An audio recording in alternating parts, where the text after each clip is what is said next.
Quando você quiser, Wanda, você faça a apresentação da nossa convidada especialíssima, nossa ex-ministra Ana de Holanda. Por favor. Boa noite a todos. Hoje o programa Literatices de número 4 traz, para nossa imensa alegria e honra, a ex-ministra da Cultura, cantora, compositora, Ana de Holanda, que vai nos brindar com uma conversa literária e também, né, musical, porque nós não podemos deixar de lado, né, o seu ofício de cantora, né, de intérprete, da sua importância para a música popular brasileira. Eu andei ouvindo a sua discografia, né, e há clássicos maravilhosos, um repertório de extremo bom gosto, como não podia deixar de ser, né? Então, o Literatices de hoje vai trazer também, além da nossa ex-ministra, Ana de Holanda, o compositor, pesquisador, dramaturgo, Juba Machado, paulista também como você, Ana, mas radicado em Lumiar.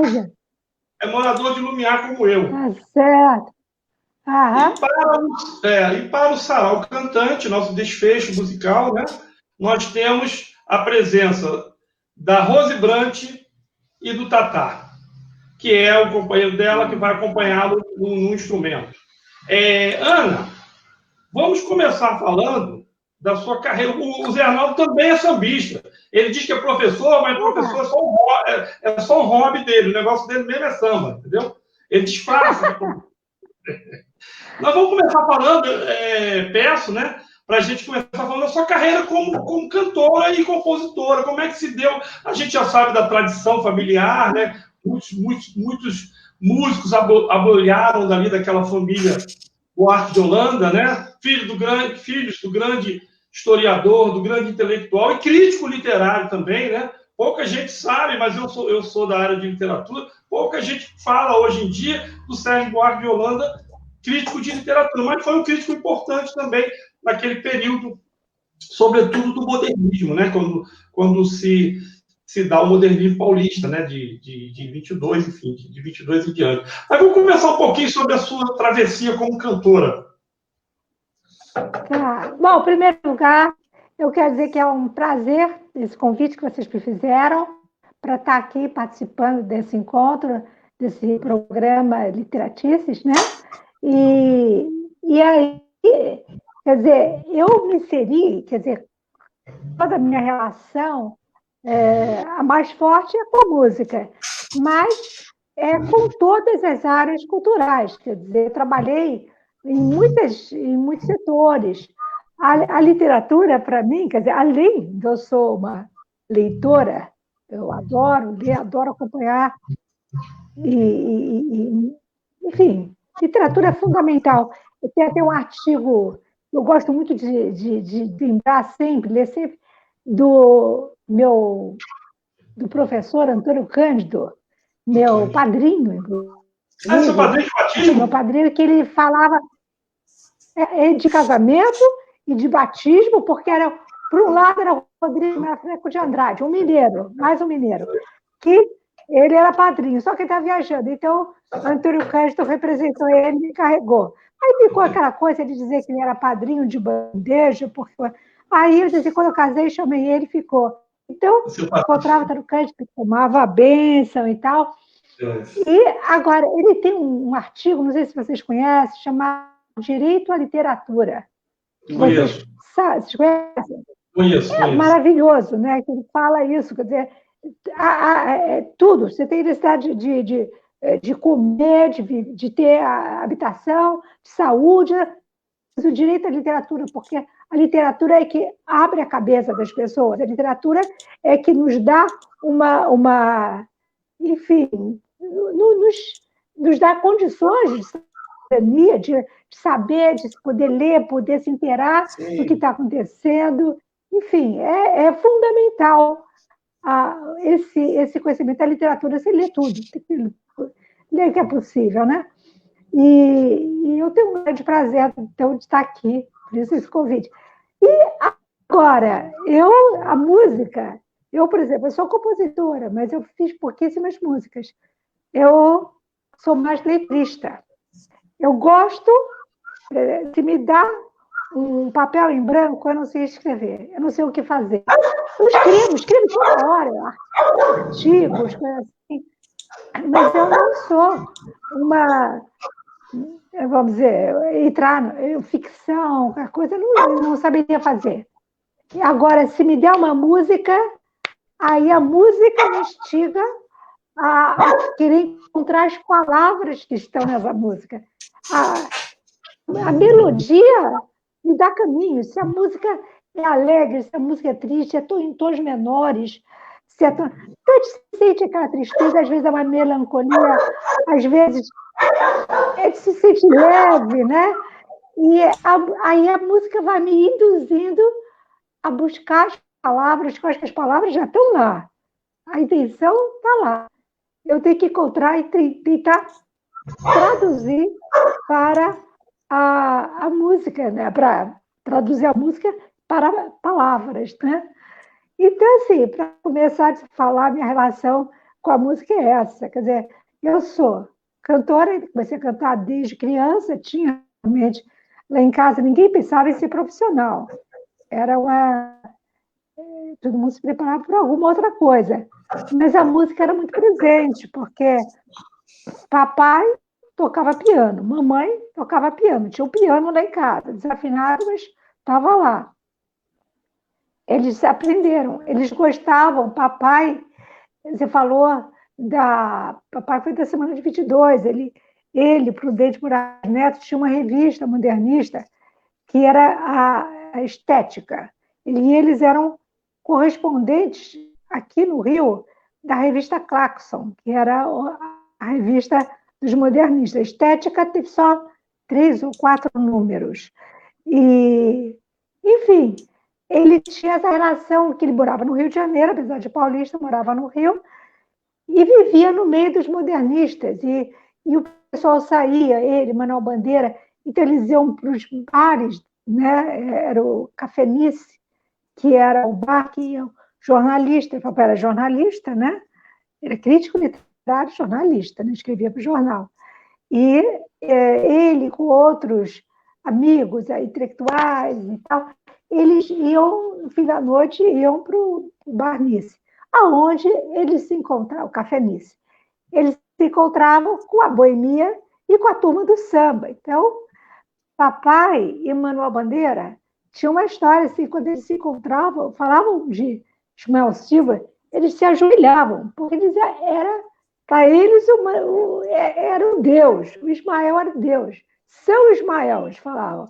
Então, eles conheceram muito essa turma do samba, Ismael, e acabava tudo na madrugada numa mesma mesa, jornalistas, os sambistas, enfim, era uma época em que as pessoas eram muito mais acessíveis, né?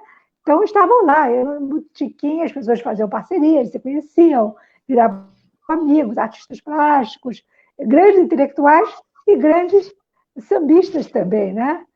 E a paixão que essa turma tinha pelo Ismael, pelo Noel. Noel ele não chegou a conhecer, ele sabe que ele andou em lugares que o Noel frequentava, mas nunca, ele sempre sentia disso, de nunca ter se cruzado com o Noel, porque eu estou falando semana de 22, né?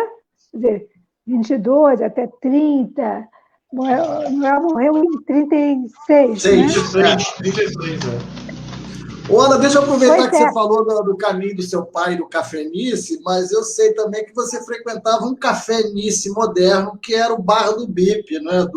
do Alfredinho, que ali também havia os grandes compositores de hoje, se Deus quiser, né?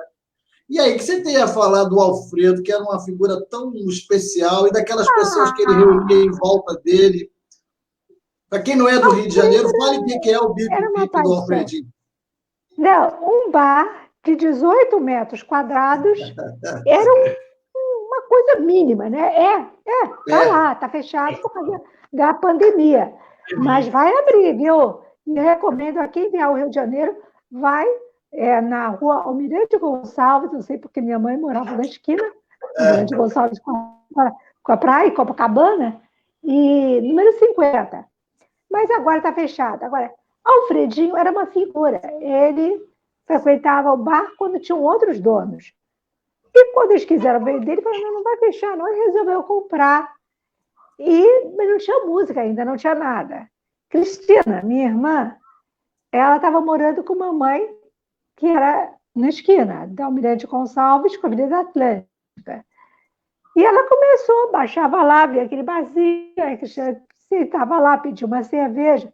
Alfredinho mandava pegar, porque lá tem o seguinte, é um bar que não tem garçom. Então, o Alfredo ficava com um bloquinho. Nem garçom, nem petisco, né? Não tem nada para comer, né? Nada. Aí, ela ia lá, ela não queria outra coisa, sentava naquela mesinha, mesinha de ferro, de metal, com o Alfredo da Brahma mesmo, e ficavam bebendo e falando da vida de Copacabana, os dois muito esquerdistas e tal. Aí a Cristina já aprendia essa história. Aí, aos poucos, ela também acho que precisou para completar, ela entrou meio sócia da história, e ela de manhã ia lá, abria a porta, porque via o rapaz que ia limpar, pegava as chaves, de noite ela ia dar para o Alfredo. Então tinha uma coisa assim. Aí um dia pintou os moleques, um grupo de moleques, que passou lá, tal, aí eles sentaram, aí estavam com instrumentos, começaram a tocar um chorinho maravilhoso. A Cristina, adotou eles, que ficou o nome de Dobrando a Esquina, que era Macarrão, Luciene, enfim, era uma turma. Bom, eu vou ver o nome de todos. Aí, a Cristina já convidou eles, que ia fazer o show, convidou eles para acompanhar. Aí, isso passou a ser uma regra. Domingo, eles moravam longe, lá no subúrbio, eles vinham para Copacabana, pegavam uma praia e seguiam para o BIP. Aí começou a juntar gente no BIP.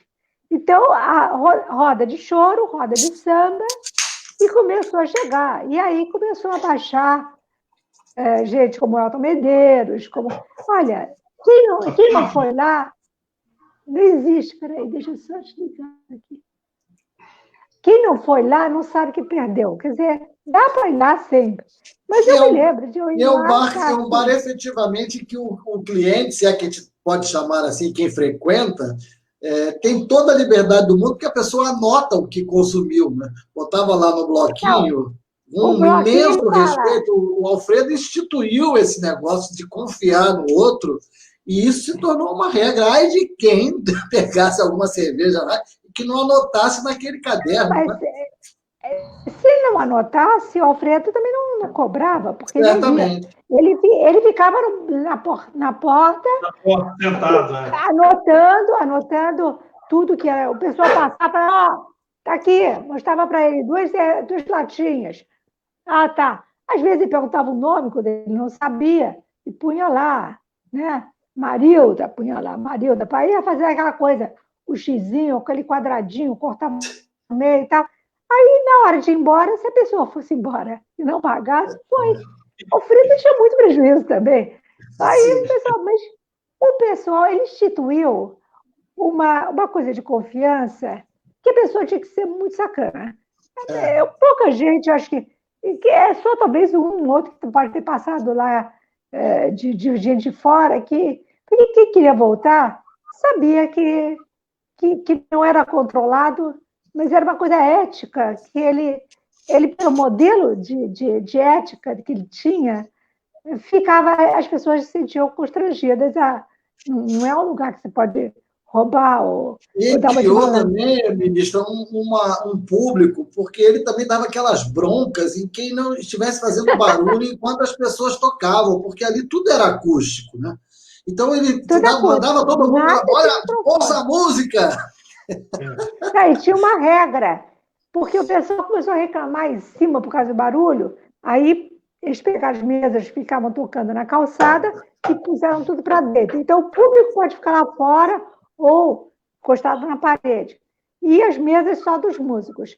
E aí, para não incomodar os vizinhos, que ele queria também ter boa relação com os vizinhos, ele instituiu uma coisa, não se bate palma, mas assim, estala os dedos, tudo marcado, todo mundo estala os dedos, e assim, os músicos sabem que isso é aplauso, entusiásticos aplausos, né? Assim, Sim.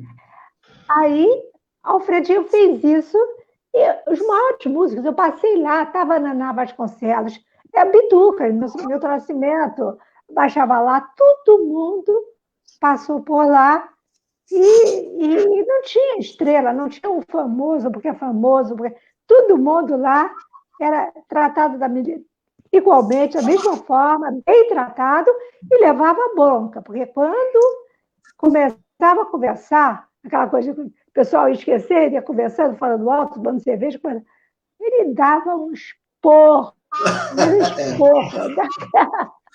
Ô, Ana, vê se você consegue. Poder, falava assim. Você consegue ler os comentários? Oi? Não, daqui eu não tô, não. Não, que eu vou botar o comentário de uma pessoa que você conhece. Vê se você consegue. Senão eu reproduzo para você. Que maravilha, beijos e abraços dos Alexandre Delapé. Ele é meu parceiro. Ele toca comigo, é meu parceiro, temos músicas em comum. É uma pessoa, é um encanto de pessoas, troca figurinha toda hora. Toda hora. E ele está felicíssimo, o tricolor campeão. Ganhar do Flamengo, hein? Ganhar do Flamengo, essa foi jubilar, hein? Olha, mas o Manuel Expedito da Silva está lembrando uma característica especial do Alfredinho. Ele era um grande botafoguense. Botafogo. O enterro dele, gente, quem não viu, tem que ter, tá rolando aí pela internet o enterro, Sim. porque ele morreu numa sexta-feira para sábado e aí foi uma loucura. Correu, aí todo mundo vai para o BIP, eu vi uma tristeza no BIP. Aí fiquei lá e aí veio o aviso. O pessoal estava descendo do apartamento dele com o corpo, foi lá a funerária para tirar, encrencou o elevador com 7 pessoas e Alfredinho. Aí foi uma hora. Aí, inclusive, eu estava voltando para casa e eu passava em frente à casa do Alfredinho quando eu voltava. Eu queria voltar e olhar lá, dar uma ajuda se precisasse, mas tinha chegado o corpo de um bombeiro para fazer o elevador.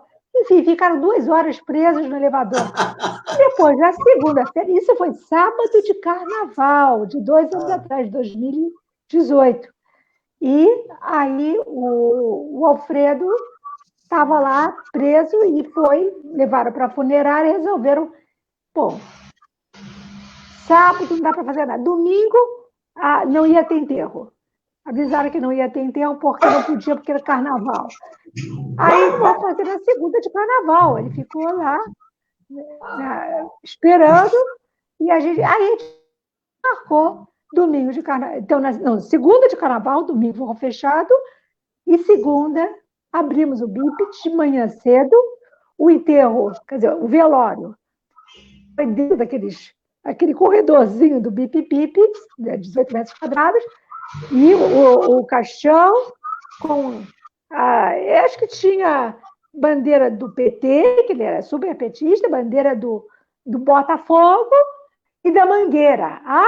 E estava no dia do desfile da Mangueira. Aí a gente começou a tentar armar para levar o corpo dele para desfilar na Mangueira também, porque era super Isso está virando o Quincas Berro d'Água do Jorge Amaro. Ele lembrou a história do Quincas Berro d'Água. Exatamente. Aí tinha tudo, queria aí depois tinha que família, 3 irmãs, peraí, queria fazer uma coisa um pouco mais séria. E ele era carola, ele ia para a igreja. É mesmo, é? Ele era super betista, ele era não sei o quê, mas ia para a igreja. Aí estava o padre, estavam vários, tinha padre, tinha pessoal de candomblé, foi tudo para lá. E o pessoal, e a garotada, que ele fazia um movimento e ajudava o pessoal de moradores de rua. Todos eles lá chorando. Os meninos que ele criou, que ele fazia o Natal lá, é uma coisa séria, todo mundo dá dinheiro para fazer o Natal das crianças do morro logo lá ao lado. Ele ajudava, tem vários movimentos sociais que o Alfredo ajudava. E mantivemos. O pessoal, os amigos do Fredinho, os amigos do BIP, estão mantendo aberto o espaço e mantendo a tradição, o choro. Segunda e terça, depois quarta tem bossa nova, quinta tem samba e domingo tem samba.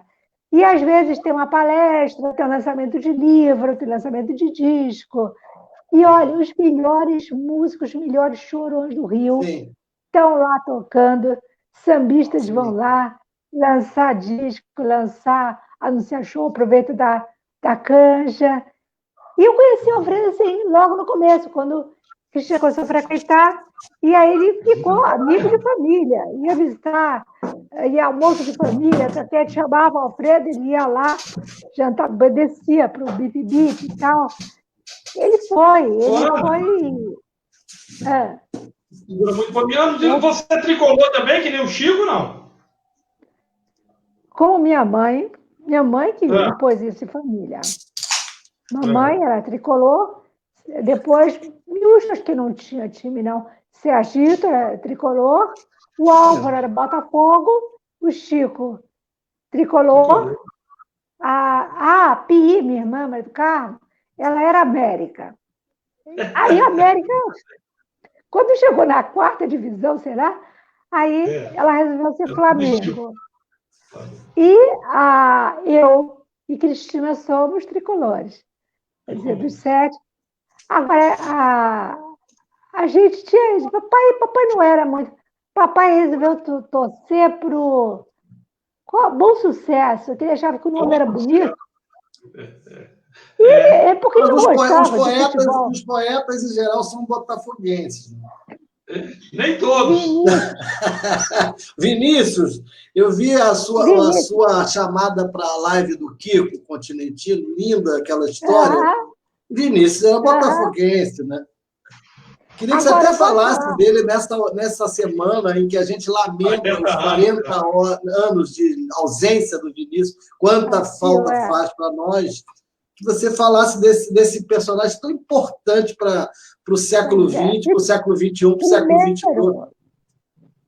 Primeiro, vou ter que desapontar um pouco você, porque o Vinícius tinha uma frase que eu achava linda, que ele falava, eu sou Botafogo, mas uma coisa, quando o Flamengo ganha, o Rio de Janeiro fica mais bonito.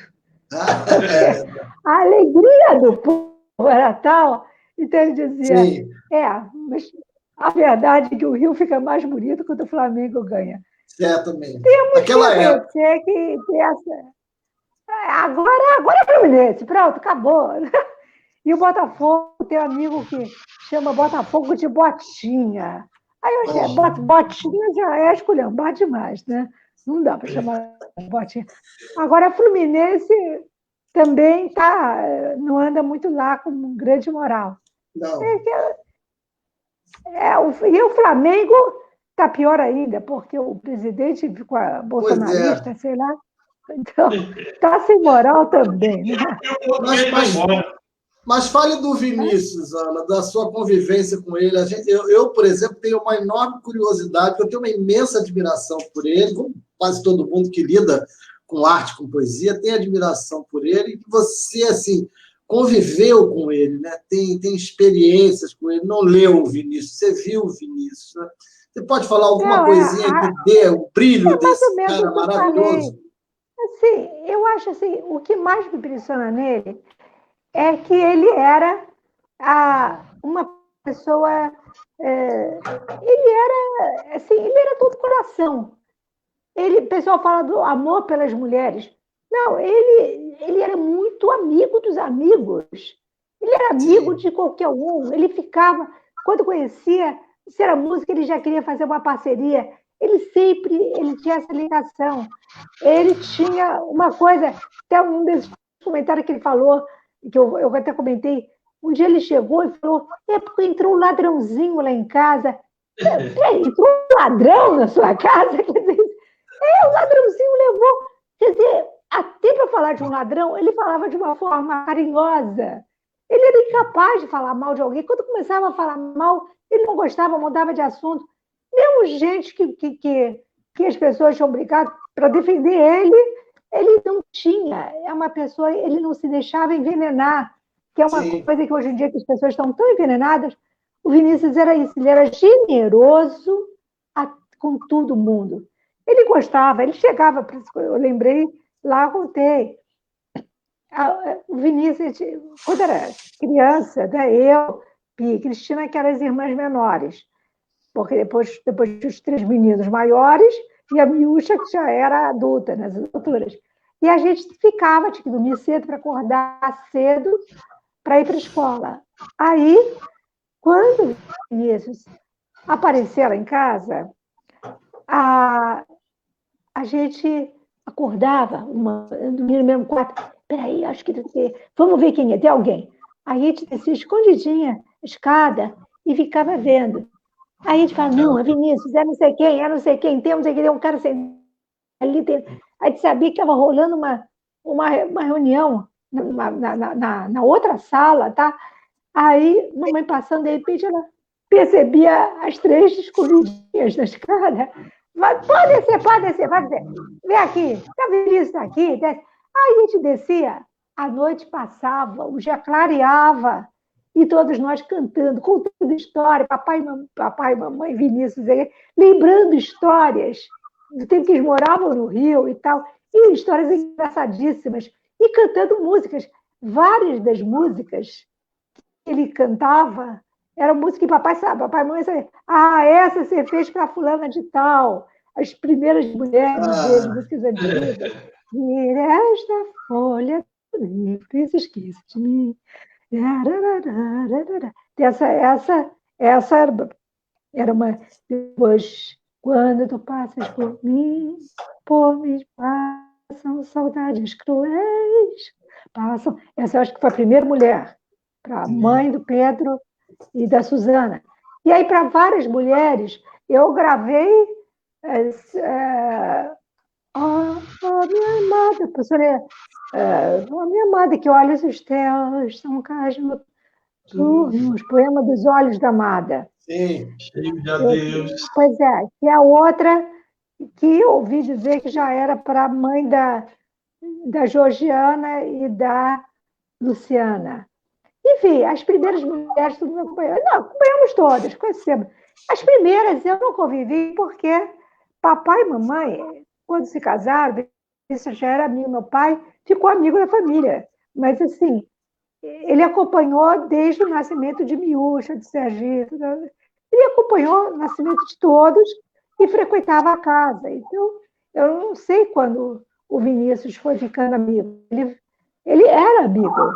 E eu fui descobrindo quem era o Vinícius. Era um poeta, uma pessoa divertidíssima, e eu não me lembro das primeiras vezes que ele era diplomata, foi adido cultural, papai estava em Roma, foi dar um curso na Universidade de Roma, e Vinícius aparecia lá, fizeram viagens e tal, porque agora me lembro se ele estava adido em Roma ou alguma outra cidade por ali. Enfim, na Europa o pessoal viaja muito e se vê muito. Então ele aparecia lá em casa, tinha essa história do Vinícius também, aparecer e quando estava em Roma, ligar, papai, venha me encontrar, vamos não sei aonde, eu para um bar, eu para não sei aonde e tal. Miúcha chegou a acompanhar eles.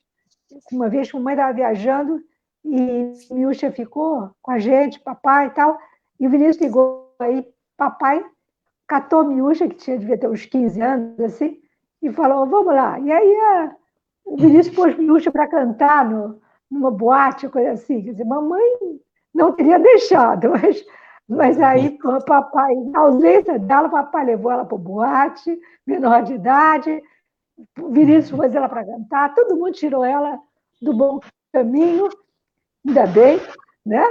E aí depois aí a gente foi ficando, adolescente, o Vinícius, ele parecia muito. Eu lembro uma vez que você teve a Laíde, o Baden, várias vezes, o Baden, naquela fase do Baden, outra vez estava com Geraldo Vandré, com várias pessoas assim que iam.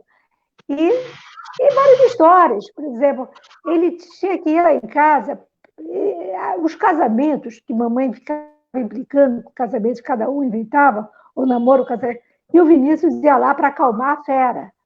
Aí ele tinha que convencer. Teve uma vez que estava... Ele falou, não, a respeito de uma, não vou nem falar o nome, mas era uma namorada de um dos irmãos. Não, mas ela é uma boa moça.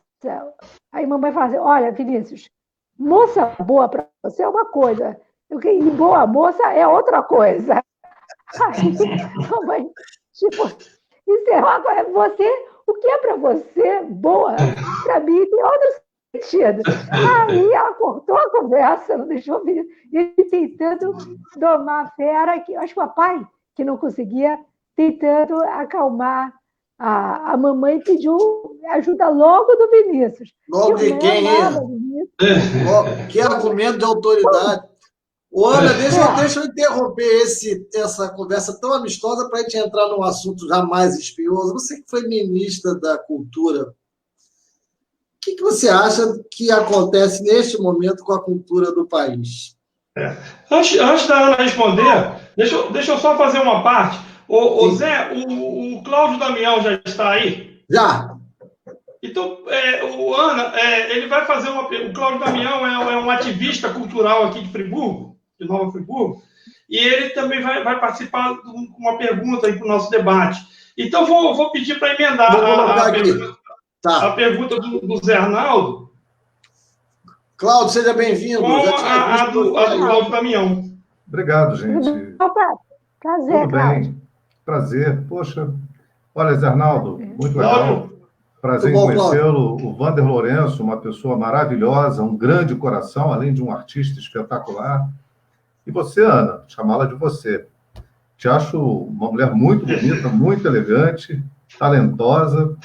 E o professor quase que me rouba a pergunta aqui, porque eu quero entrar exatamente, apesar dessa conversa tão amistosa, né, familiar, com casos assim da família, que eu conheço alguma coisa pelos livros do Chico, né? Então eu acompanho muito, tenho uma paixão enorme.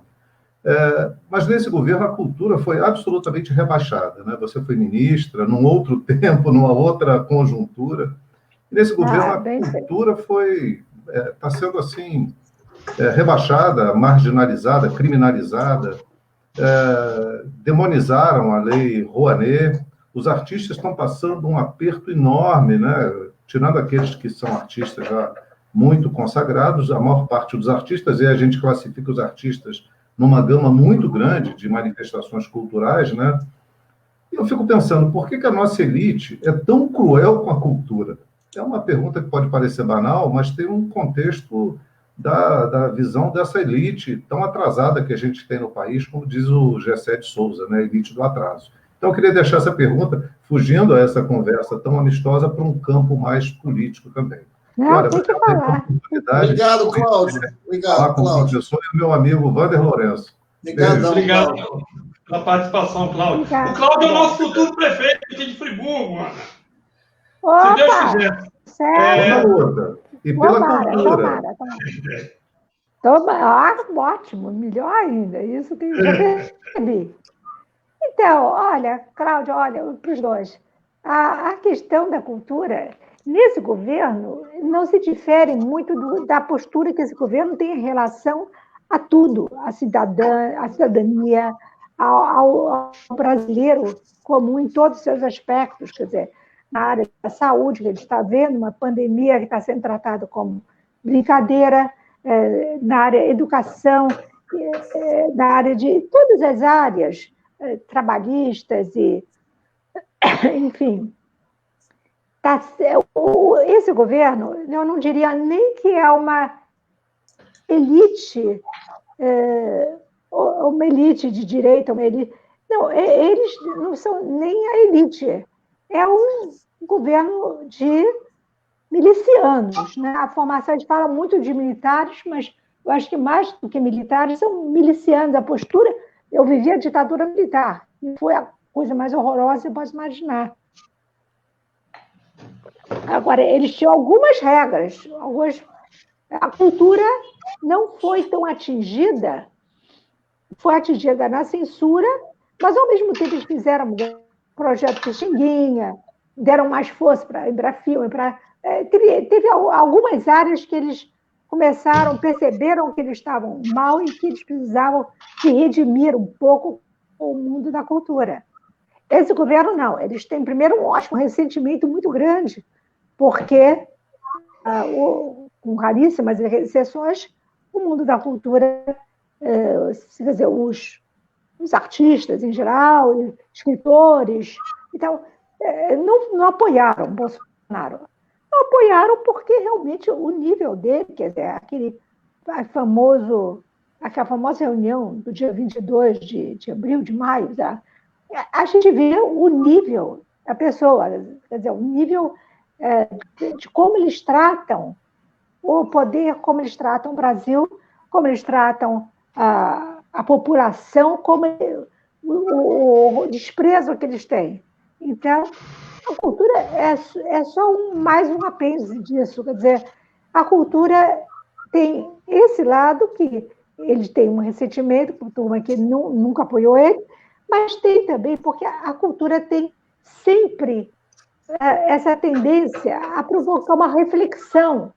Quando eu componho, eu vou comentar algum assunto que nem sempre é um assunto real que está acontecendo, mas alguma coisa eu posso estar fazendo, alguma relação com algum assunto, fazendo uma metáfora, ou estou provocando algum assunto. Às vezes estou até falando de coisas passionais, às vezes pode ser política. Isso estou falando do músico, o escritor também pode estar falando sobre outros assuntos, mas, no fundo, atrás disso tem um cenário da aflição, da angústia, da insegurança, existe, porque ele está refletindo o que a população sente. A população está aflita, a população está carregada de ódio e de ressentimento com o que está vivendo, com a perda de seus direitos, com a perda das condições de vida digna, né? Então, o artista, ele reflete isso, seja o artista plástico, seja uma performance, seja o músico, seja o escritor, seja o poeta. Então, ele tem essa postura. Quer dizer, então, quando ele põe pessoas como aquele discurso plagiado do Goebbels, né? Quer dizer, não é, ele, pelo menos, ele falou do que pensa em Bolsonaro. Era isso. É o dirigismo cultural, nós vamos incentivar tal tipo de cultura que diga isso, a família, aquele conceito de família, como se a família do Bolsonaro fosse uma família, assim, digna de respeito. A família, a religião, sei lá o que, eles falam aquele discurso, mas é a coisa do dirigismo, da censura, que ele deixou muito claro. A única coisa que ele pisou foi porque ele copiou, com as mesmas palavras só traduzidas, discurso do Goebbels, que era o ministro da propaganda nazista. Então, assim, aí veio toda uma reação forte da comunidade judaica, de Israel e tal, do embaixador. Aí teve que tirar. Mas o ministro dele era esse, ligado ao Olavo de Carvalho, essa coisa. Depois, a Regina Duarte, coitada, ela não sabe nem por que ela entrou. Eu acho que ela entrou de nem muito porque saiu, né? muito esforço. Não, ela saiu como entrou, você tem que ter falado que aqui veio. E mesmo porque se ela veio com uma intenção, Bolsonaro não deu chance para ela dizer qual era a intenção para dizer se seria boa. Ela, pela adoração que ela tem por ele, ela devia concordar com tudo que ele falava, não ia ser coisa boa. Ela tentou tirar aquele secretário da Palmares. Não conseguiu. O negro racista. Não conseguiu, porque ele é do grupo do Olavo de Carvalho, ele é do grupo dos filhos, né? Então, ela saiu perdendo, ela tentou mexer uma coisa ou outra, não conseguiu. E mesmo assim, ela continuou elogiando o Bolsonaro. Agora veio esse menino que parece que a carreira dele que foi Malhação, um filminho ou outro, não tem. E até hoje ele não diz qual vai ser o projeto dele para governo, para nada, ninguém sabe. Então, toda a discussão, e que mais me aflige, Agora, falando que está me preocupando muito, eu sempre tive assim, preocupação com a cultura em vários aspectos, para atender todos os setores. Agora, tem setores que a gente sabe que passam por crise, mas se levantam. Porque quem faz a cultura é o criador. O criador não é governo, não é o ministro que faz a cultura. O ministro fomenta, dá condições, tem que regular uma coisa ou outra para a máquina funcionar melhor. Tudo bem. Agora, quem faz é o criador. Então, quem toca, quem canta, se não tiver, está fazendo live, faz independente, um disco independente. O pessoal de teatro também faz movimentos, faz teatro. Cinema consegue coisas por fora, sem lei Rouanet, e sem lei do audiovisual também. O que, sinceramente, me preocupa mais é a parte da memória. Por exemplo, o IBRAM e mais ainda o IFAM. Porque o IFAM é o seguinte, se derrubarem um sítio histórico em Minas, vocês sabem que é tudo, os sítios históricos que temos em Minas, quer dizer, Congonhas do Campo, se for abaixo a igreja com os apóstolos, então não se reconstrói, não tem mais o que fazer. Se for Ouro Preto, se construir um prédio no meio de Ouro Preto, assim como chegou, estavam fazendo, isso aí foi depois que eu saí do IFAM, do Ministério, mas o IFAM, eu tinha uma ligação muito forte com o IFAM, eu acompanhei tudo, estavam fazendo um prédio no centro histórico de Salvador, e o ministro, naquela época, ele estava fazendo Vista Grossa, porque ele é da Bahia, ele é de Salvador, ele sabia. E não fez nada, foi depois o Calero que impediu, e era coisa de dinheiro. Essa história ficou muito mal. O IFAM sempre, mesmo quando eu estava no governo, era alvo de muita cobiça, porque ele ocupa terras, territórios, os territórios indígenas, que não é só a FUNAI, mas o IFAM trata da cultura imaterial, as línguas. Eu estive no Xingu, eu acompanhei Quarupi no Xingu, a festa do Quarupi. E eles têm toda uma coisa, as homenagens, alguns assuntos são sagrados para eles, né? E, então, por exemplo, eles estavam muito preocupados naquela comunidade que eu fui, numa tribo, que a língua está se perdendo. Sim. Só tinham 12 pessoas, 13, mas uma estava muito velhinha e estava quase morrendo. Mas, então, de fato, 12 que sabiam falar a língua original daquele povo. Porque eles foram para lá, eram poucos, foram se casando com outras, eles não eram do Xingu, foram levados. Foram se casando com mulheres de outros povos que viviam lá, então passaram a usar mais o tupi. Eles falavam em tupi, todos falam em tupi lá. E aquela língua foi sendo esquecida, as pessoas foram morrendo. Então, o que o IFAM faz? Eu fechei com eles, da gente levar, e eu com também os representantes de IFAM que estavam lá, contratar linguistas das universidades para fazer o registro daquela língua, para não se perder, gravar e tudo, porque não tinha escrita, para depois fazer a escrita, para depois levar para lá para ensinar na escolinha que tem lá, uma escolinha deles, e para eles aprenderem a língua daquele povo.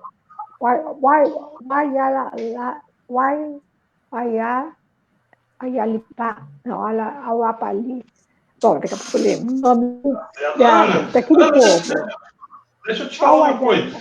O Cláudio, está respondido, Cláudio? Cláudio. Oi. A Ana respondeu. Muito obrigado. Prazer. Que agora, por causa do nosso tempo, eu preciso... Obrigado, Cláudio. A Ana não vai embora, não. Grande abraço, sucesso na campanha. Vou apresentar o conterrâneo dela, o Juba Machado. Dá para colocar no ar aí, Zé? Esse caboclo é um pesquisador. É a resistência nossa cultural, né? Da nossa trincheira, cada um da sua trincheira. Esse caboclo aí, ó, ele pesquisa o tupi, mistura com os dialetos africanos e coloca o português no meio. Ele faz uma miscelânea, que é um fenômeno, senhor. E é paulista também, como você. Juba Machado. Seja bem-vindo. Tudo bom? Prazer. Salve. Tudo bem, Ana? Tudo. Agora eu lembrei o nome. O povo é Auayalapiti. Aí, ó. Tá lá. Isso ele sabe. Sim, agora você então, não deve saber falar essa língua. Essa língua ainda não está registrada, né? Nós falamos as derivadas das línguas em Engatu, inclusive o tupi, que os franciscanos, os padres, enfim, colocaram aqui, mas nós falamos 24 horas, derivações, embora o Marquês de Pombal tentou proibir a língua geral, mas a gente fala 24 horas. Se eu falar aqui Tupi-Guarani, você vai entender tudo. Por exemplo, se eu falar aqui, tô falando Tupi-Guarani, Arara, Capim, Catapora, Cipocuia, Cumbuca, Cupim. E comeu jabuti, jacaré, jiboia ficou jururu, mandioca, mingau, cururu. Mas era Baçaí do Ité. Esse aí foi pescar, encontrou em Anguerabá. Jacaúna mandou ele parar e levar a Semira para lá. Foi pescar Tapajó e levou paçoca, pipoca, minhoca, preá, sarará, caraguá, tapera, taquara, na toca, traíra, levou pau do xará. Mas era e deu num Umbu do Guaçu, e deu no litoral da Amazônia. Ou se foi no Rio Grande do Sul, acabou no Planalto Central. Fala assim. Lindo, Juba, muito bom. Ó, como ensinou o Alfredinho, olha. Como ensinou o Alfredinho. Então, Mano, eu convido você a assistir a um vídeo do Juba no YouTube, lindo, gravado onde, Juba? No Amazonas? Onde exatamente? Então, eu fiz um clipe, Xingu, é uma música minha que chama Xingu, e a minha diretora me convidou, vamos fazer um clipe e tal, a Maíra Lana, maravilhosa, ela canta, inclusive, ela me chamou para fazer um clipe. Fazer o clipe Xingu.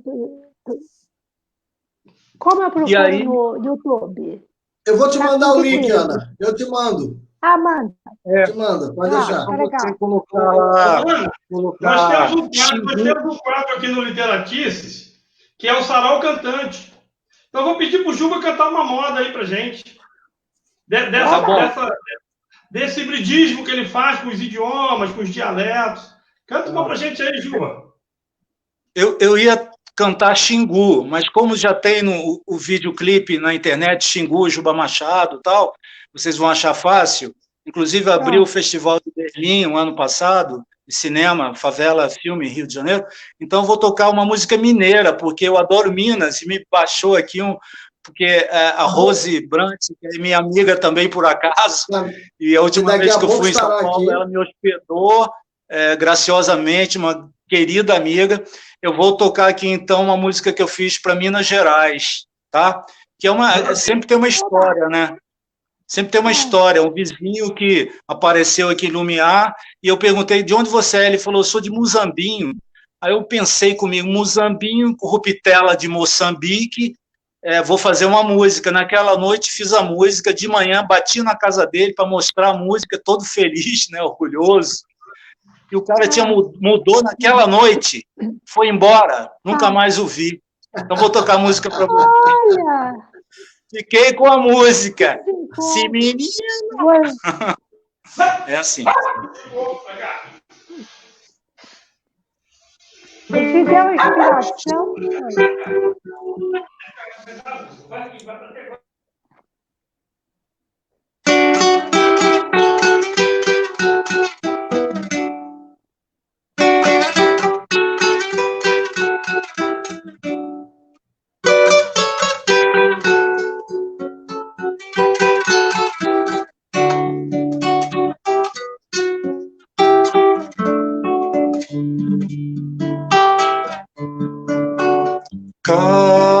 Cachoeira, água na chaleira, meu Moçambique, volta pra mim, meu Moçambique. Ieraie, ieraia, ieraie, ieraia.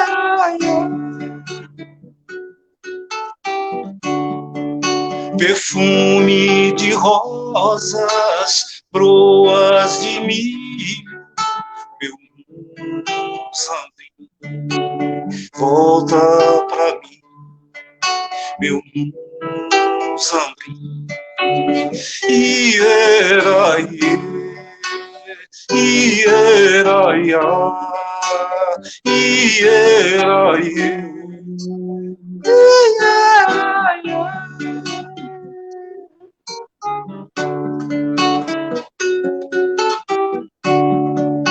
A lenha no fogo, café tá cheirando, meu Moçambique, volta pra mim, meu Moçambique. Ieraie, ieraia, ieraie, ieraia.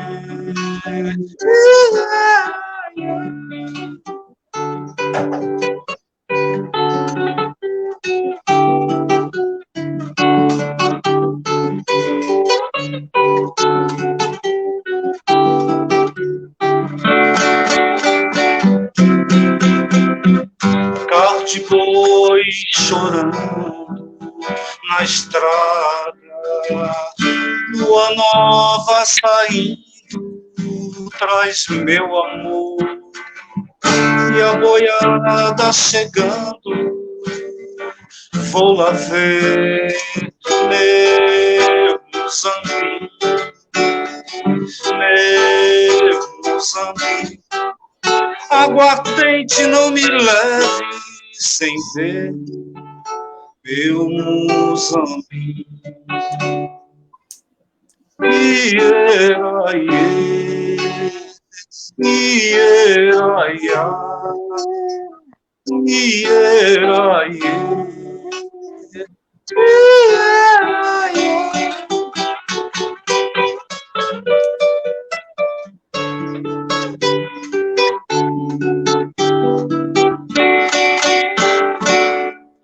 Todo mundo junto cantando Ieraê, só pra gente fechar ela. De novo, Ieraê. Ieraê. Ieraê. Soltando a voz. Ieraê. Lá em cima. Ieraê.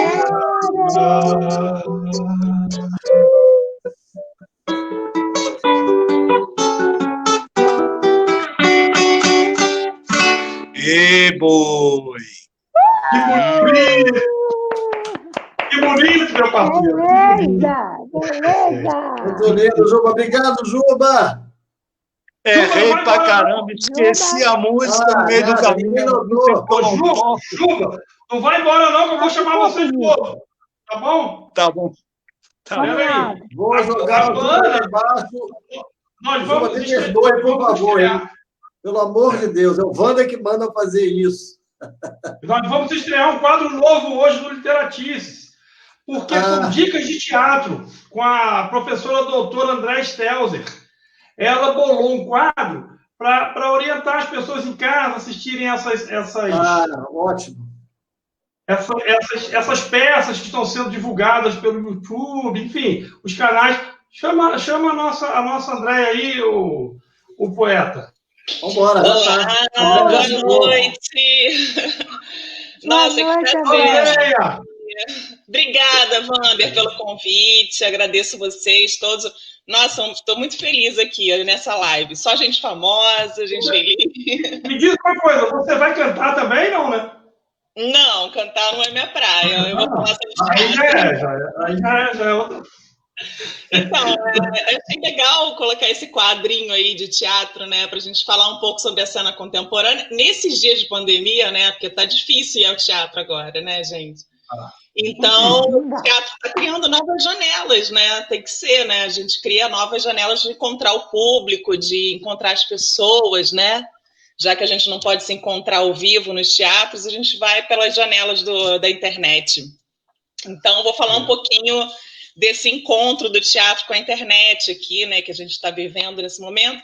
E, por incrível que pareça, né? O teatro não acabou, né? Ele está se reinventando, né? A gente consegue ver várias peças hoje por diversos canais, né, pela internet, pelo Sesc, por exemplo. O Sesc no YouTube tem você consegue acessar várias peças de atores, monólogos na maioria, né, que antes estavam em cartaz, então eles adaptaram uma linguagem teatral para poder ficar na linguagem do vídeo. Então, você tem peça da Renata Sorrá, você tem peça da Débora Lan, que já estavam em cartaz, do Matheus Mastergalli. Então, você consegue assistir boas peças, bons monólogos pelo Sesc online. Também tem o Teatro Petra Gold, que fez um projeto Teatro Já, e você acessando pela internet também você consegue ver várias peças também de atores. E esse é interessante porque os atores vão até o palco do teatro e interpretam no palco, só que o público compra para ver de casa, né? Então, assim, o ingresso é baratinho, só para dar uma ajuda de custo, né, de manutenção para as pessoas do teatro, né?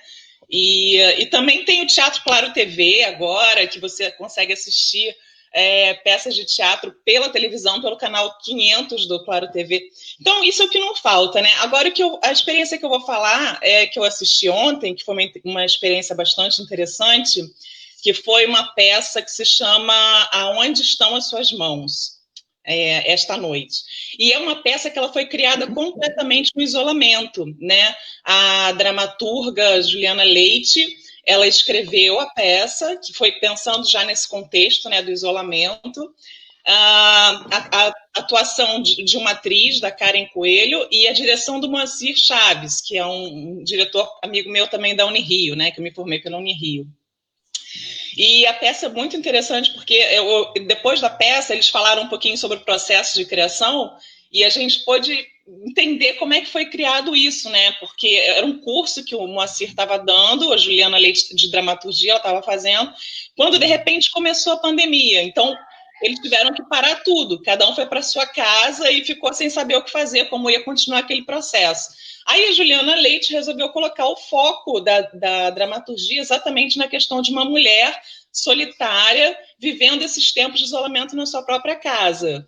Só que ela cria isso a partir de um contexto de estranhamento, porque eles estavam trabalhando com Samuel Beckett, né? Era o corpo e a sonoridade na dramaturgia de Beckett, que era um teatro do absurdo. Não sei se vocês conhecem Beckett, ele é do pós-guerra, né? Então ele escreve aquelas coisas mesmo da vida que perdeu sentido, né? Como é que as pessoas vão viver essa vida onde perdeu o sentido do que é humano, né? Então ele vai, e aí dentro desse contexto, eu acho que a peça se encaixa bem também nessa estética do absurdo, né? Dessa estética do estranhamento. Quem somos nós, né? Como vai ser as nossas vidas depois dessa pandemia? Como vai ser os nossos sonhos, os nossos desejos? Como é que será que vai existir uma cura? Como é que a gente vai se abraçar depois? Será que vai existir o teatro, né? Então, todas essas questões que são questões íntimas da personagem, né, que é criada por essa atriz, e ela interpreta isso de uma forma muito interessante, porque é uma forma distanciada, né? Não é uma forma assim, naturalista, como na novela, cria um estranhamento, que ela fala o texto e os gestos dela são completamente diferentes do que ela está falando.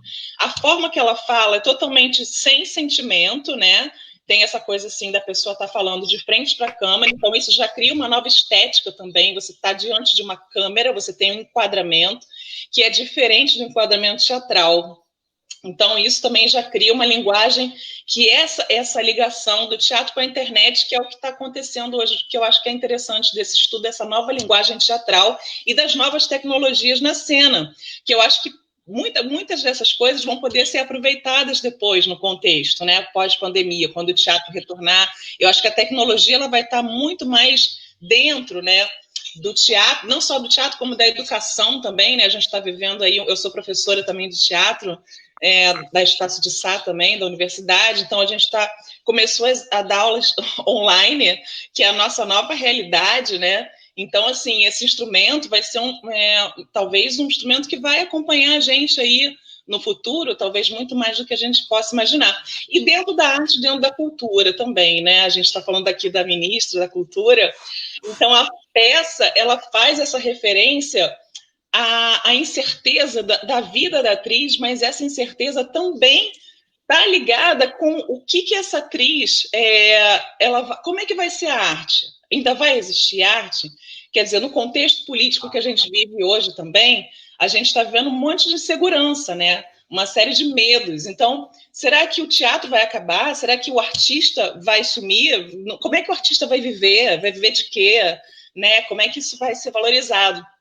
Então, essas questões também são do íntimo e são do público, né? Do privado e do público, né? São questões que atravessam a mentalidade do artista e do ser humano, né? De modo geral. E o que eu achei bacana é essa questão política mesmo que é colocada. A outra questão que eu ia falar também, que assim, só para finalizar, que eu também não vou falar muito, é essa questão do processo de criação da atriz, né? Então, ela fica isenta de emoção, mostrando um estranhamento, né, no seu viver, e as mãos dela, que o foco é nas mãos, né? Aonde vão estar as suas mãos esta noite? Então, o foco é completamente no presente. E depois, aonde vão estar as suas mãos? Em qual lugar de segurança você gostaria que elas estivessem? Então, assim, é uma peça cheia de questões, que lança muitas questões, assim, para a nossa existência mesmo, para a nossa vida, para a gente pensar como é que vai ser a nossa vida em pós-pandemia, mas é também essa questão das mãos, né? As mãos, ela tem um enquadramento, ela passa a emoção que a atriz não consegue passar, sabe? A emoção que ela não passa no rosto, o enquadramento, às vezes, a mão passa esse nervosismo, essa insegurança. Então, eu achei muito bacana essa direção, essa direção teatral que ele faz. É uma direção milimétrica, assim, muito perfeccionista, do gesto, da gestualidade e uma direção do texto, né? Então, a atriz, ela teve que se preocupar em memorizar tanto esse corpo diante dessa câmera, que é um corpo enquadrado, quanto a memorizar o texto, que também não é nem um pouco fácil de memorizar. Mas, assim, o que eu achei bacana foi o elo, foi essa ligação, como é que isso foi criado, o diálogo entre eles. Eu fico imaginando os ensaios pela internet, que coisa interessante que deve ser, né? E aí também fiquei pensando como ficou um trabalho bonito, assim, né? Que lança muitas questões para a gente. Eu fico pensando, Andréia, que acho que todo mundo, em todos os segmentos da arte, não é, Ana? Estão se repensando. O que nós descobrimos para esse momento, de certa maneira, ou na totalidade, vão migrar para esse novo normal. Quer dizer, tudo que a gente está aprendendo, isso que a gente está fazendo aqui agora, é um aprendizado para a gente usar depois. O que você está dizendo que é um caminho para o teatro nesse momento vai ser usado depois, ou seja, todo momento de crise é um momento de enriquecimento, de nós buscarmos caminhos, e os caminhos não se esgotam quando a crise passa. Ao contrário, eles passam a ser incorporados à nossa prática, seja ela na música, no teatro, né, Ana? O que você acha? Não, eu acho que depois desse período, realmente, quer dizer, é uma coisa tão violenta que nós vivemos. Quem estava no dia a dia, de um dia para o outro, não existe mais teatro, não existe mais palco, não existe mais. A gente teve que se reinventar. Então, o caminho pela internet, quer dizer, está dando para a gente buscar essa forma de expressão, de poder se expressar, poder falar, poder cantar, poder encenar, e outros caminhos também estão sendo buscados. Agora, claro que a gente sabe que não é o completo. A gente quer voltar a ter o contato pessoal com o público, sentir a reação do público. Mas isso dá um enriquecimento para explorar o potencial que nós temos um potencial de expressão e criar, inclusive, uma relação. Quando você faz alguma coisa que você vê o público respondendo, quando você conversa, como nós estamos agora, conversando com o público, a gente cria uma relação que às vezes não existia tanto, do artista ser, de repente, o artista consagrado, ele ser visto um palco com, sei lá, quantas mil pessoas, por sei lá quantas, tem que ver ele na casa dele. Aí ele se torna tão comum quanto todos nós somos, né? Todos nós somos. Agora, todos nós temos alguma coisa. Um escreve, um faz poesia, outro faz música, outro encena, outro canta, outro é artista plástico. Ele tem que se expressar. A necessidade de expressar, de questionar, de mostrar o momento, como ela falou, quer dizer, esse Beckett agora é perfeito, mostrar, quer dizer, encenar Beckett. Agora, por quê? Porque estamos vivendo um momento de... Estamos perdidos, né? Cadê o sentido, né, dessa vida? Estamos esperando o Godot. Sempre uma agonia. Quem é o Godot? Cadê o Godot? E aí, Andréia, obrigado. É um momento que vai enriquecer. A gente vai sair. Eu acho assim, falou, isso vai ser acrescentado às ferramentas que nós temos para a comunicação e o diálogo com o público. A literatura e a arte não acabam nunca, né? Elas só se reinventam. Obrigada, gente. Podem acabar. Obrigado. Grande beijo para você. Obrigado. Até semana que vem. Até. Saudade de você. Muita saudade de você. Vamos chamar agora a Rose Brant, né? Nossa outra convidada, né, Ana? Agora. Eu estou percebendo, viu, Ana? São muitos convidados, são tantos convidados. Quando ficam 4 pessoas, o som não fica legal. Então, eu vou sair, dar de voz a mim, sou uma pessoa muito generosa, muito humilde. Vou acrescentar Rose. E vou sair, porque o som não fica legal com 4. A Rose e o Tatá falam, né? O Tatá fala, com certeza. Nós já testamos. Rose e Tatá. Vai ser maravilhoso. Eu vou ficar aqui embaixo, vendo e ouvindo. É pena, porque a tela fica com 4, né? Não, é bom que vocês ficam mais inteiros. O Arnaldo, com 4 fica melhor para ele. Tá vendo? Eu ia dizer que com 4 fica melhor para vocês. Mas tudo bem. Rose, seja bem-vinda. Oi, gente, boa noite. Poxa, que delícia de programa, que bate-papo maravilhoso. Dá vontade de ficar conversando o tempo todo com vocês, assim, né? Aí ela fala, que é mineira. Você é mineira, herdeiro direto do Clube da Esquina. Vai cantar o que pra gente aí? E mora em São Paulo, né? É radicado em São Paulo, não é isso? Então, até o começo da pandemia, a gente estava em São Paulo, e aí a gente veio para Minas, estamos aqui nas montanhas mineiras. Qual lugar? Estamos em Nova Lima, ao lado de Belo Horizonte. Nova Lima. Está num sítio, está friozinho aqui. Eu ainda não conheço Nova Lima, mas eu fui a Cordisburgo uma vez fazer uma palestra sobre Guimarães Rosa, né, que era a minha pesquisa lá. Maravilhoso. Aí subiu um senhor ao palco e falou assim, você não me conhece, mas se eu falar meu sobrenome, você vai saber quem eu sou. Eu falei, diga então. Eu sou filho do Alceu Amoroso Lima. Eu falei, meu Deus, do Tristão de Ataíde. E eu moro em Nova Lima. Ele falou, atualmente eu moro em Nova Lima. Aí, agora você falou em Nova Lima, eu lembrei desse... Ele até me convidou, mas eu não conheço Nova Lima ainda. Mas vou conhecer. O de Belo Horizonte, nas montanhas aqui, tem um entorno muito bonito. E muito minério. A gente está na saída para o Rio de Janeiro. E é uma região também que tem muita mineração. Nós estamos perto também de onde teve os acidentes. Um lugar chamado Macacos, né? Que é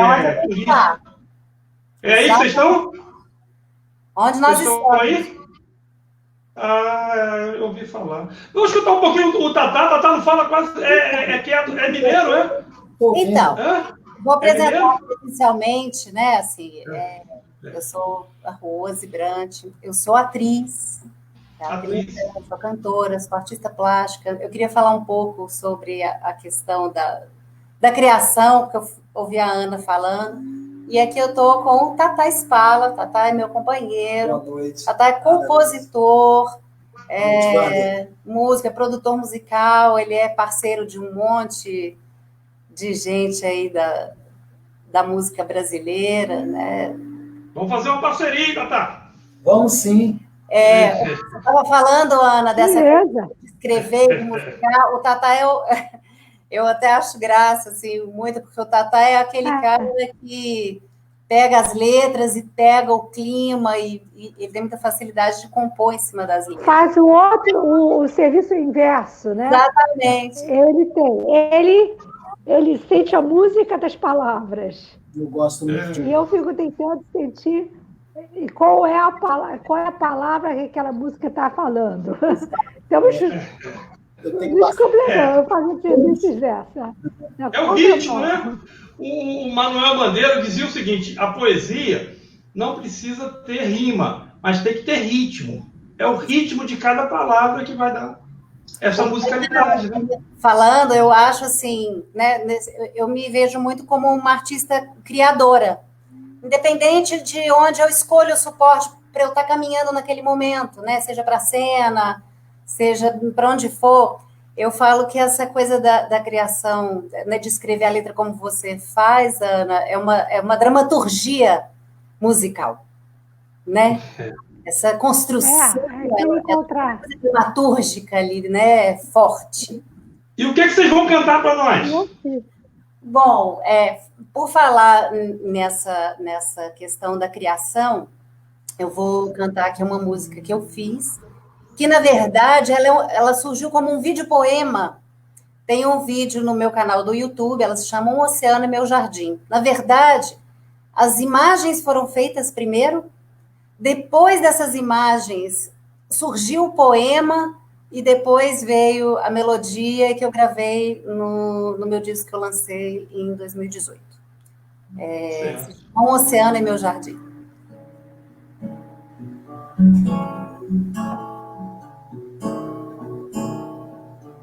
Somos barcos navegados pela paixão ante as marés em pleno verão.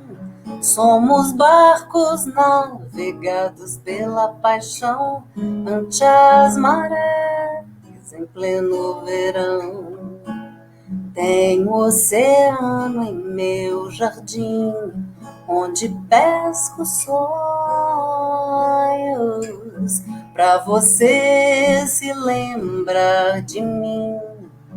Uno vida vendaval, guardo meus segredos ancorados no beiral. Somos barcos navegados pela paixão ante as marés em pleno verão. Somos barcos navegados pela paixão ante as marés.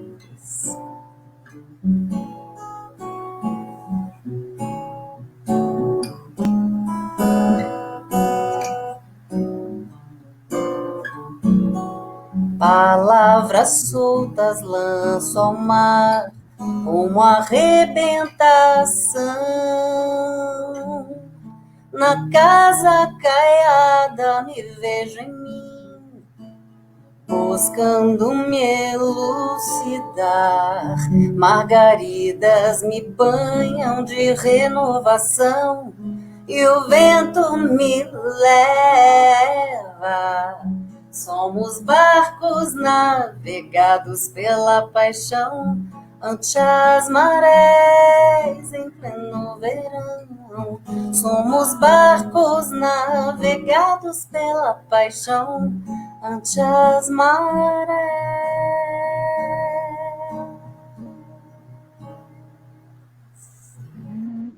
Marés. Beleza! Olha, que bonitos dois. É música e letra sua? É, isso.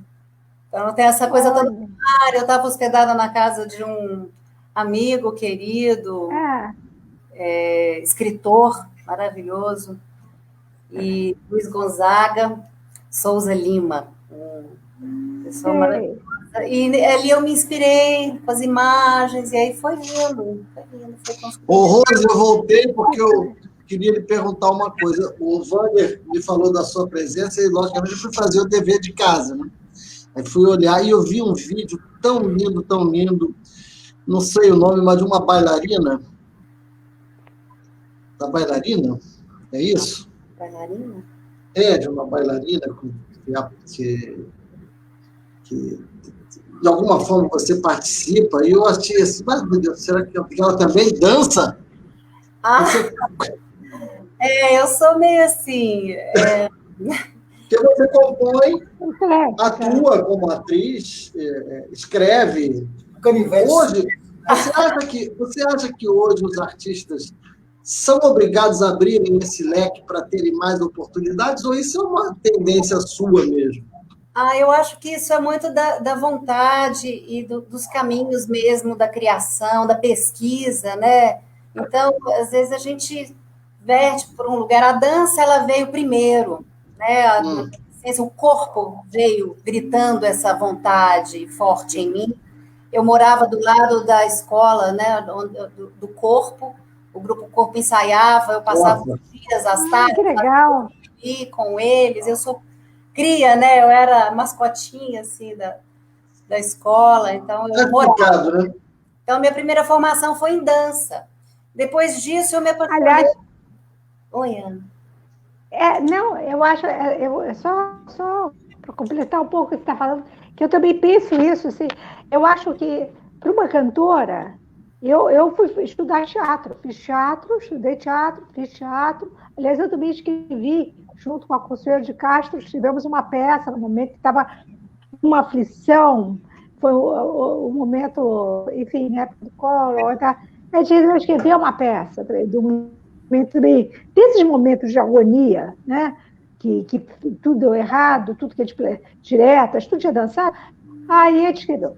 E aí eu ia para o palco e ficava, eu não conseguia olhar para as pessoas, que é um problema que tem muitas cantoras têm isso, e não conseguem se expressar bem, porque eu ia olhar e olhava para o vazio, que é a pior coisa que existe. Eu era casada, inclusive, com o diretor de teatro, que ele me deu um toque, ele falou, Ana, cantores, pessoas que querem, né, trabalhar essa coisa em cena, eu às vezes pego essa pessoa, trabalho eu dei muitas oficinas para isso. Depois que eu peguei, que eu fiz teatro, que eu fiz, aprendi, tinha professor de técnica vocal também, que tinha sido atriz, que também me deu muitas dicas, inclusive da postura do palco, de andar no palco, de estar presente. E com o Fernando, que era meu marido, ele falou essa coisa assim, ele falou assim, estava num bar, eu tinha que cantar uma música assim, que criava alguma coisa que eu tinha que dizer, olhava para um que estava a 1,5 metro de mim, aí eu não conseguia encarar, eu olhava do outro lado, aí eu não sabia, aí eu olhava no vazio, ele falou, vazio nunca, nem corta, você faz isso de jeito nenhum, você corta a sua relação com o público, né? Aí ele falou, o que tem no fundo do palco? Palco não, barzinho, né? O que tem? Eu falei, tem um balcão, tem umas garrafas penduradas, uns copos, umas luzes e tal. Então ele falou, pega uma garrafa, fica de olho nela. Fala para ela tudo que você tem que falar. Você se apaixona por ela, você diga tudo para ela.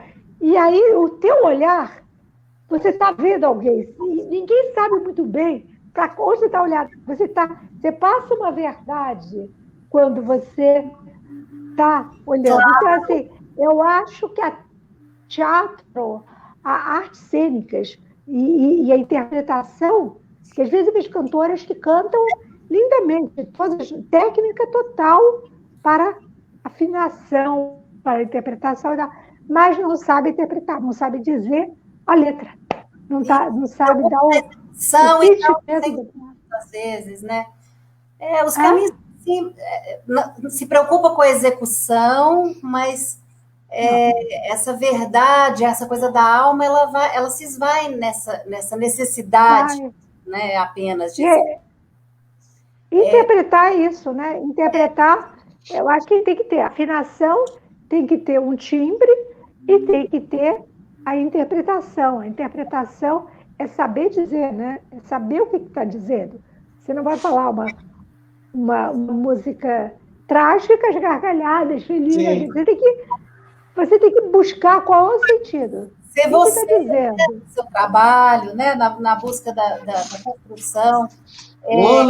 Ana e Rose, eu fico ouvindo vocês, fico me lembrando de outras pessoas que já passaram por aqui, para quem eu sempre faço essa pergunta. Hoje a Ana falou de pendurar palavras na melodia ou pincelar notas na poesia. Essa relação de casamento entre palavra e nota, entre melodia e sílaba, é uma coisa especial que vocês fazem bem, né? Esse casamento que é tão difícil, que vai ser transportado para o público pelo cantor, não é? Tem um tempo, eu fiz alguns musicais, né? Eu estou citando uma poesia maravilhosa do Cláudio Nutti, que disse isso aqui, numa das primeiras vezes, né? O Cláudio que falou isso, né? Eu achei lindo que a Ana hoje repetiu, né? É como se grampeasse palavras ou sílabas nessas notas. O Cláudio falou que o Juca Filho descobriu as palavras que estavam nas músicas dele, que não, ele falava só lalaiá.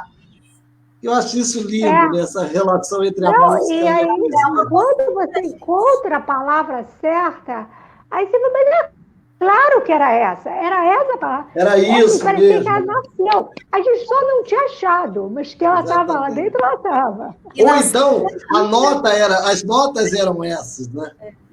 Mas na cena... A nota é isso também. Porque além da nota, quando a gente pega a música, né, e traz para o teatro, traz para a cena, quando a gente está ensaiando e tal, assim, aquele acorde, aquele clima, a pessoa que está criando a trilha, é tudo muito casado, muito encaixado, né? Junto. Tem que ter isso.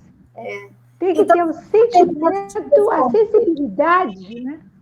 Eu queria só terminar sensibilidade para cantar. O professor, ele falou da necessidade, né, Ana, da gente construir esse corpo cênico, terminando dele, né, assim, desse processo criativo, né, eu não acho que o ator, obrigatoriamente, o artista, ele tem que se expandir para fora, não é para fora, é para dentro, né, é para dentro. Se eu fui depois, já que eu já tinha 15, 20 anos já de cena, que eu fui fazer artes plásticas, porque eu queria trazer a encenação, eu queria trazer esse mundo, esse cruzamento das coisas para o meu trabalho, para uma compreensão, para uma aprendizagem, para eu poder construir, ainda mais eu que sou meio borboleta, eu fico borboleteando, né? Então, assim, lancei o diesel, então esse processo de criação, ele subverte uma ordem, ele não tem que ter uma ordem. Antigamente, quando eu era mais jovem, assim, as pessoas me cobravam, mas você é o quê? Você vai para onde? Eu falei, cara, eu não sei, não. Ela vai brotando, né? Ela vai caminhando, a gente vai vivendo, o caminho se faz ao caminhar. Usando a metáfora da borboleta, a gente vai e volta e cai no Dostoiévski, né? Quanto mais a gente pinta com detalhes a nossa aldeia, mais gente a gente atinge, né? É isso mesmo.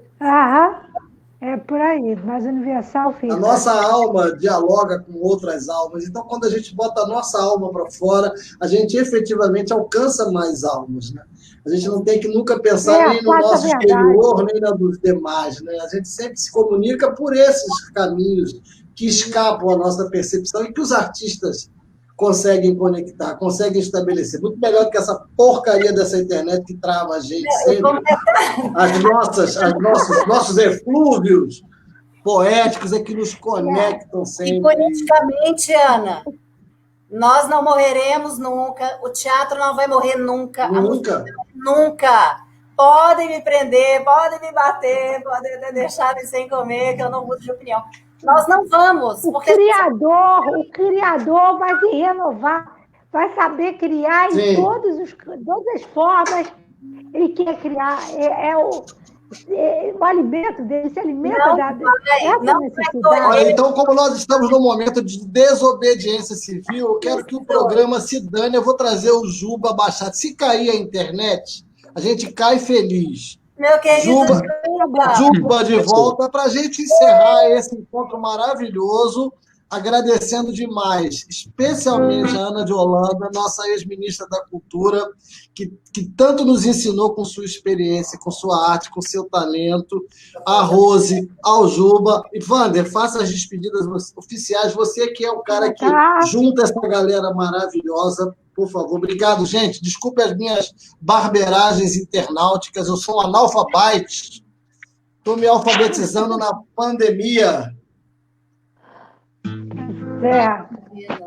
Maravilhoso, a gente está muito feliz de estar aqui. O programa foi um astral, o convite foi ótimo. Ana, prazer. Foi ótimo. Quero falar mais com você. A Andréia caiu, queria botar a Andréia também, mas não estou vendo ela. A Andréia está aqui, peraí. Desculpa, faltou a Andréia. Aí, Andréia. Está aí. Finalizando. Vamos todos estar nesse momento juntos. Peraí, o Vânia está desligado o microfone dele. Fala, Wander, desculpa, estava desligado. Coração de mãe, cabe todo mundo. Não, vai cair. Eu já estou recebendo avisos aqui horrorosos. É que vem em inglês. Canta aí, Juba. Mas vai ter vários palavrões aqui. Tá bom. Solta, Juba. Obrigado, Rose. Obrigado, Andréia. Obrigado, Juba. Obrigado, Ana de Holanda, pela presença, pela generosidade de todos vocês. Obrigada a vocês. Obrigada. Maravilhoso. Todos, adorei. Como nos ensinou o Alfredinho. Fui lá no... Canta, Juba! Conta a voz, Juba! Então eu vou cantar Martim, mas antes eu lembrei aqui, eu achei que o programa ia começar às 7, na verdade me enganei, foi às 8, aí nisso eu já tinha tomado uma garrafa de vinho, troquei, falei franciscanos, mas eram jesuítas, mas tudo bem, vamos lá. Eu vou tocar Martim agora. Quem quiser conhecer quem quiser conhecer um pouco do meu trabalho, conhecer a minha opereta, que de vez em quando já ganhamos o prêmio de melhor opereta do Teatro Municipal, a Terra Brasilis, tem no YouTube, e por aí vai. Vamos embora, Lelê.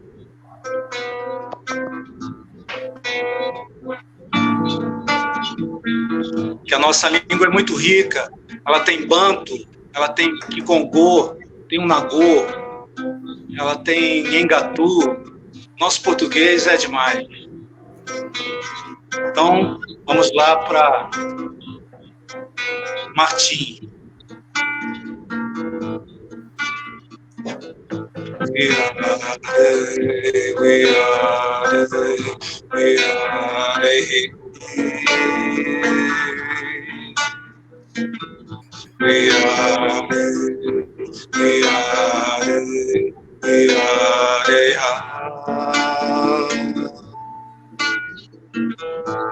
Quem acariciar os teus cabelos, quem segurará nas tuas mãos,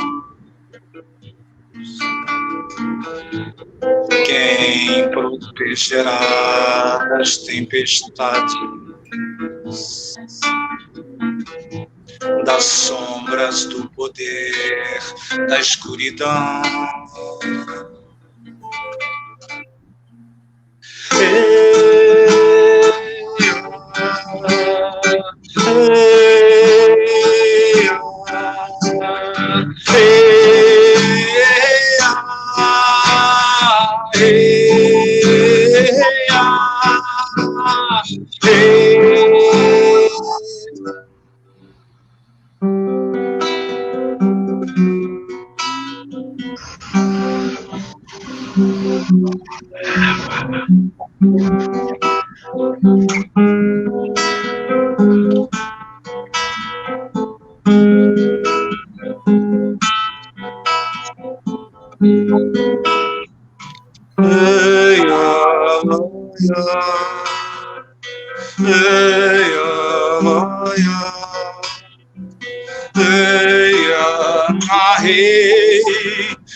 na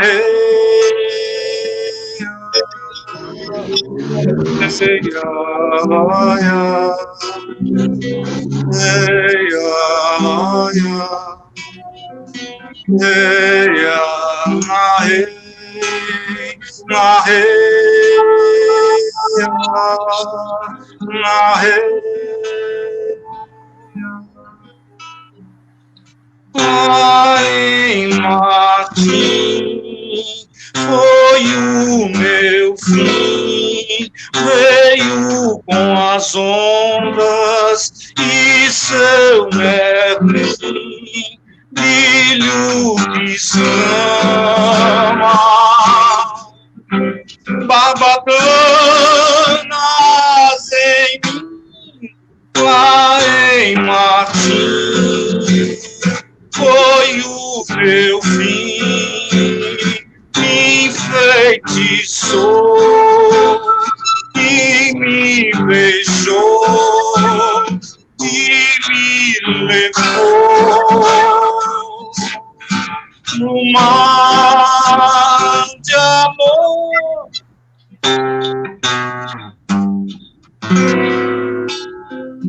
Ei! Opa! Obrigado, gente. Muito bom. Muito bom. Obrigado. Obrigada a todos. Obrigado, Ana. Obrigado, Rodo. Obrigado, Fala. Obrigado, Juba. Obrigado, Andréia. Olha o finalzinho. Segura o finalzinho, ouve o finalzinho. Paciência.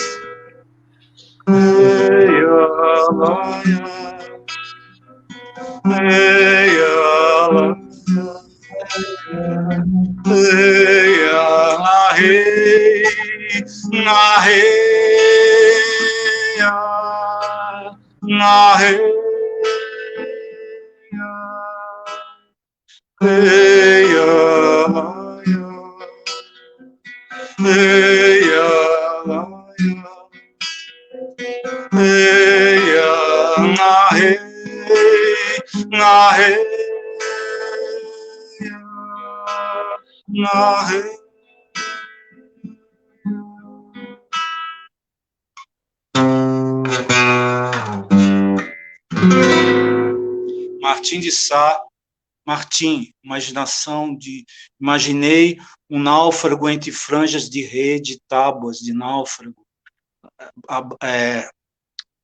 desmaiado numa praia, antes de Cabral, antes